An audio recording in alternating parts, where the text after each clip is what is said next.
Hello traders. So ఇవాళ నాకు target కరెక్ట్గా రీచ్ అయింది. నేను ఒక చిన్న టిప్ చెప్తాను. షార్ట్ ఎలా చేయాలో, లాంగ్ ఎలా చేయాలో. ఈ లైన్ చూస్తున్నారు కదా, బేసిక్గా ఇది 200 ఈఎంఐ లైన్ ఇండికేటర్ ఇది. సో బేసిక్గా ఎప్పుడైనా మార్కెట్ 200 ఈఎంఐ కింద ఉంటే ఎప్పుడైనా షార్టింగ్కే వెళ్ళాలి. మార్కెట్ ఒకవేళ పైన ఉంటే లాంగ్కి వెళ్ళాలి.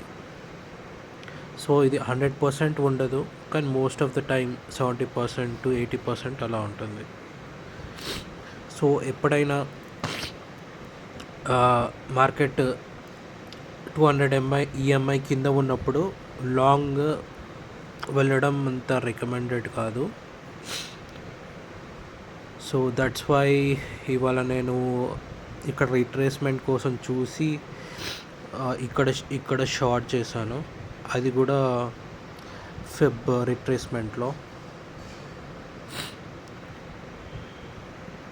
So I will draw fib retracement.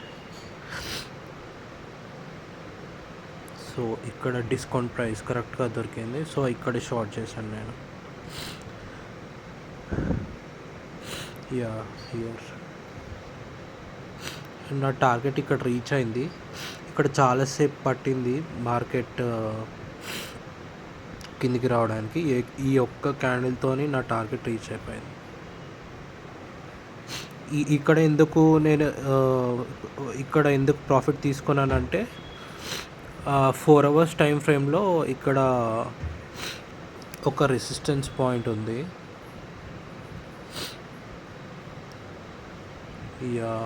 This one. So ఇక్కడ ఇది ఆన్ June 25th నాడు రెసిస్టెంట్ పాయింట్ అది. సో మళ్ళీ మార్కెట్ ఇక్కడ వచ్చి కొంచెం రివర్సల్ అవుతుంది. ఇప్పుడు ఈరోజు క్లోజింగ్ బట్టి తెలుస్తుంది మనకి మార్కెట్ మళ్ళీ కిందికి బ్రేక్ అవుతుందా, పైకి వెళ్తుందా అని ఆ రెసిస్టెంట్ పాయింట్ దగ్గర.